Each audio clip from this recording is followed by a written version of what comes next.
Bueno, y el segundo tema obligadísimo esta semana fue pues ya la predefinición. Así es. De los 4 contendientes del frente de acuerdo a las firmas. Platícanos, Rodrigo, un poco qué fue la dinámica de la semana en la definición. A ver, la dinámica es, primer paso, había una lista de 11 candidatos. Eran 13, luego fueron 11 y dijeron, a ver, los que junten 150,000 firmas con un piso mínimo en al menos 17 estados de la República van a pasar a la segunda ronda, que es una segunda ronda de deliberaciones, seguida por una consulta directa que va a ser cotejada con un estudio de opinión. Todo esto regulado por un consejo asesor ciudadano. Con un peso específico de 50-50. Con un peso específico de 50-50. Entonces, dan los resultados el miércoles en la tarde. Dicen, hay 7 personas que pasan el límite de las 150,000 firmas, pero solo 4 precandidatos cumplen con el requisito de tener las firmas distribuidas en 17 estados de la República. Estas son, por orden del número de firmas, Xóchitl Gálvez, Beatriz Paredes, Enrique de la Madrid y Santiago Krill. Es decir, 2 del PAN y 2 del PRI. Muy ecuménico. Yo te diría claramente, Xóchitl nunca se ha hecho del PAN porque ya no está afiliada al PAN. Ella se dice candidata ciudadana. Así por es. lo menos. Pero bueno, vamos a dejarlo ahí. Y yo creo que ya cuando se hace el desglose de dónde vienen esas firmas, te da un dato muy interesante de qué es lo que está pasando en la contienda. Un periodista de datos, Juan Ortiz, sacó el porcentaje y dice, de las firmas, porque había firmas ciudadanas, firmas de promotores y firmas de partidos políticos o organizaciones de los partidos políticos. Xóchitl Gálvez, el 79% de sus firmas son ciudadanas. Beatriz Paredes, el 43%. Enrique de la Madrid, 39%. Santiago Krill, 32%. Paradójicamente, los candidatos que quedaron fuera, Silvano Aureoles, Francisco García Cabeza de Vaca y Miguel Ángel Mancera, prácticamente todas sus firmas son de promotores personales, operadores que tenían ellos en Ciudad de México, en Tamaulipas, en Michoacán. Entonces, esto te abre la puerta de decir, a ver, el PRI está operando de esta manera, el PAN está operando de esta manera, y hay una candidata que sí tiene una predominancia ciudadana, que es Xóchitl Gálvez. Sí, la pregunta es si eso es bueno o es malo. Déjame decirte por qué. Porque visto así fríamente, diríamos así, con el números tal cual están puestos, Xóchitl 550,000, así voy a poner cerrado. Así es. 550,000, Beatriz Paredes 450,000, Santiago Krill 350,000 y de Enrique de la Madrid 308,000. Bueno, la pregunta aquí de fondo es que son 4, pero después de pasar estos primeros escarceos de los famosos foros, quedarán únicamente 3. Así es. Y la apuesta es que de esos 3 va a bajarse un priista, sea Enrique de la Madrid o sea Beatriz Paredes. No me voy a meter a ver quién merece o no merece más o menos, eso lo decidirá el sistema de operación, pero en el momento, vamos a suponer que se bajara Enrique de la Madrid, las 300 y tantas mil firmas de Enrique de la Madrid pasan inmediatamente a engrosar las filas, porque son priistas, las de Beatriz Paredes. Y Beatriz Paredes se va de 450,000 más 330,000 o lo que sea, claro, a casi 800,000 contra 550,000 de Xóchitl. Es decir, Beatriz Paredes o Enrique de la Madrid, quien quiera que se baje, se van a quedar con 800,000, el 50% más de las firmas que tiene Xóchitl con una situación. A la hora que venga, porque ya se dijo abiertamente que van a ser únicamente los votantes los que estén en el famoso padrón de 2.5 millones de gentes que se inscribieron en el padrón. Bueno, vamos a ver qué partido o qué grupo va a tener la mayor eficiencia para hacer la movilidad territorial, y en eso a mí, en lo personal, no me cabe la menor duda, es el PRI. Por supuesto. A ver, ya lo demostró. Si nos vamos a las firmas por partido político, el PRI sacó 325,000 firmas, distribuidas entre las que entregó a Beatriz y las que entregó Enrique de la Madrid. El PAN entregó 100 a Santiago Krill y 90 a Xóchitl Gálvez. Es decir, los dobla. Es mucha más la fuerza de movilización del PRI. Y en esta segunda etapa de consulta directa, de tachar un nombre en una boleta, pues tiene mucho mayor peso la movilización. Es decir, la candidata ciudadana, entre comillas, que es Xóchitl Gálvez, pues está en cierta desventaja frente al aparato de movilización del PRI. El PRI, los candidatos, ya sea Beatriz Paredes o Enrique de la Madrid, sí tienen esa ventaja en esta segunda ronda que se va a cotejar, como ya lo decimos, con un estudio de opinión. Que en ese estudio de opinión a lo mejor ahí se puede balancear un poco Xóchitl Gálvez, sí, por lo que hemos visto en va a poder Rodrigo ocurrir esto.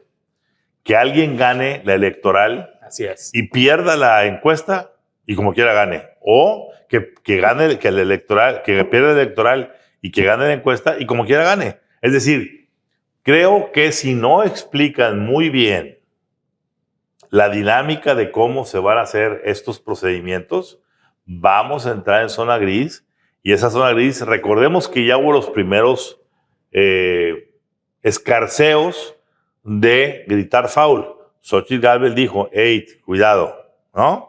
Así es. Están metiendo mano y hay cosas, o sea, se quejó, no hizo el gran escándalo, pero sí dijo, aquí hay mano. Salió Jorge Luis Preciado también, que unos dicen que es un impresentable, pero bueno, ahí está la crítica. Sí, y también, Aureoles también salió a decir lo propio.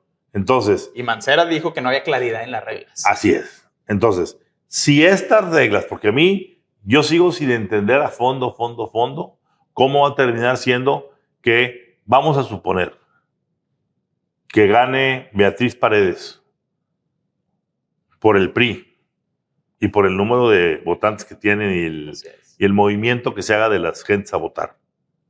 Gane la encuesta. El proceso electoral. Y la encuesta la gane Xóchitl.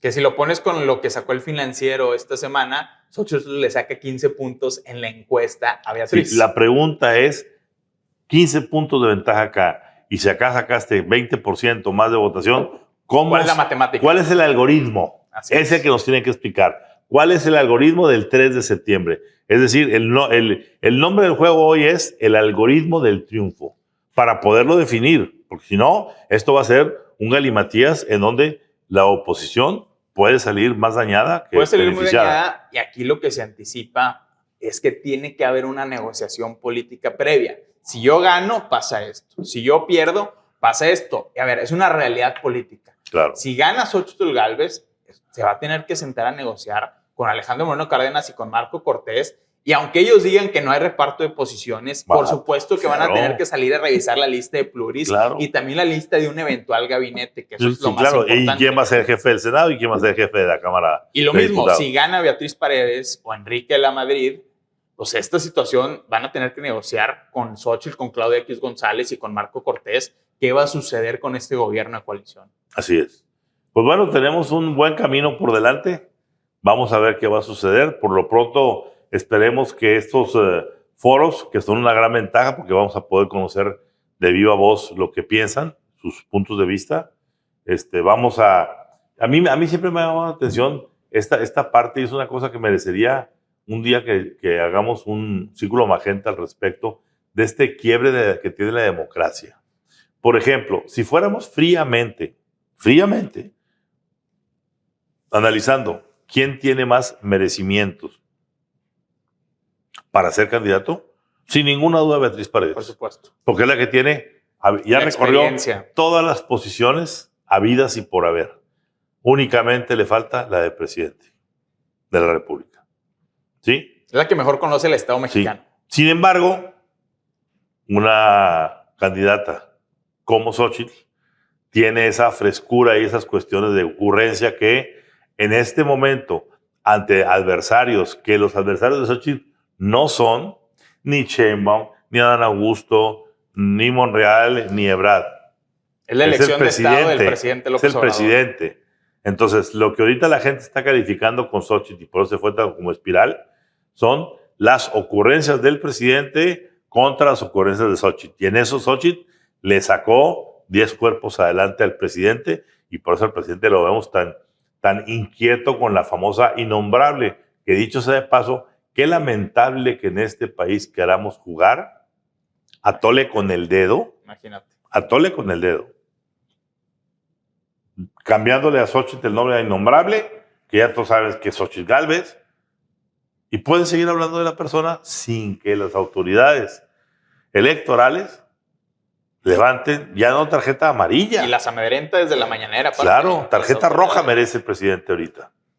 Pero nadie dice nada. Entonces, esa situación pues, realmente va a dejar mucho que eso lleva también a preguntar, y esto ya se menciona en el entorno del Frente Amplio, si Xóchitl Gálvez va a poder aguantar la andanada que va a venir inevitablemente de la Fiscalía General de la República y desde la Fiscalía de la Ciudad de México, porque ya están preparando ese camino y esa ruta de judicializar la elección. El presidente lo sabe.